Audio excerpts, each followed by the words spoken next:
పేరుకేమో America అధ్యక్షుడు, behaviour మాత్రం చూసుకుంటే కపాల్ కంటే దారుణంగా ఉంది. అదే కేఏ పాల్ కంటే. అంతా నేనే చేశాను, నా వల్లే ఆగిపోయిందన్నట్లుగా బిహేవ్ చేస్తున్నారు. ఇప్పటికీ అదే మాట మాట్లాడుతున్నారు. ముందు అటు మాట్లాడతారు, ఇటు మాట్లాడతారు. ఆయన అసలు ఏమి వ్యాఖ్యలు చేస్తున్నారో ఆయనకి అర్థమవుతుందో లేదో తెలీదు. పాకిస్తాన్‌కి, భారత్‌కి మధ్య వేల సంవత్సరాలుగా గొడవలున్నాయంట. ఇదెక్కడికొచ్చింది లొల్లి? సబ్జెక్ట్ మీద అవగాహన లేకుండా మాట్లాడి ఏదో ఒకటి స్టేట్మెంట్ ఇచ్చేయటం. అమెరికా ప్రెసిడెంట్ ఆయా. ఏది మాట్లాడినా వైరల్ అయితదాయా. కానీ ఆయన్ని పట్టించుకోరు. హ్మ్. కుళ్ళుబోతుతనం మాత్రం ఓవర్‌లోడెడ్ ఉంటది ట్రంప్‌కి. మళ్ళీ ఆయన తాజాగా ఇది ఈ ట్రేడ్ సంబంధిత అంశం మీద మాట్లాడారు. నేను వాణిజ్యం అనే ప్రతిపాదన తీసుకురావడంతోనే ఈ యుద్ధం ఆగింది అనేలాగా. నిన్న కాక మొన్న ఏం మాట్లాడారు? నేను పూర్తి స్థాయిలో యుద్ధం ఆపానని చెప్పను గానీ, ఐ ట్రైడ్ మై బెస్ట్ అని జెప్పారు.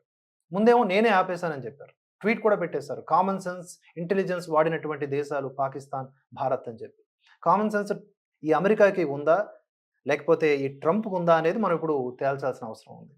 ఏది పడితే అది మాట్లాడడం. భారత్ పైన విషం కక్కటం. నేనేమి తక్కువ కాదు భారత్‌కి వ్యతిరేకంగా ఉండటంలో అన్నట్లుగా బాహాటంగానే వ్యవహరిస్తున్నాడు ఈయన. యాపిల్‌కి సంబంధించిన పెట్టుబడులు భారత్‌లో పెట్టొద్దంట. ఈయన డైరెక్ట్‌గా డిక్టేట్ చేసేస్తా ఉన్నాడు. ఇదో రకమైనటువంటి టెంపరితనం. ఇది ఒక అమెరికా అధ్యక్షుడి హోదాకి ఏమాత్రం సూట్ అవ్వదు. ఆఫ్‌కోర్స్ ఒకటి మెచ్చుకోవచ్చు. ఇంతకుముందు ఉన్న వాళ్ళందరూ కూడా సీక్రెట్‌గా చేసేవాళ్ళు ఎగైనెస్ట్ ఆఫ్ భారత్. ఈయన ఓపెన్‌గానే చేస్తున్నాడు. దీన్ని టాకిల్ చేయాల్సిన అవసరం మన భారత్‌కుంది.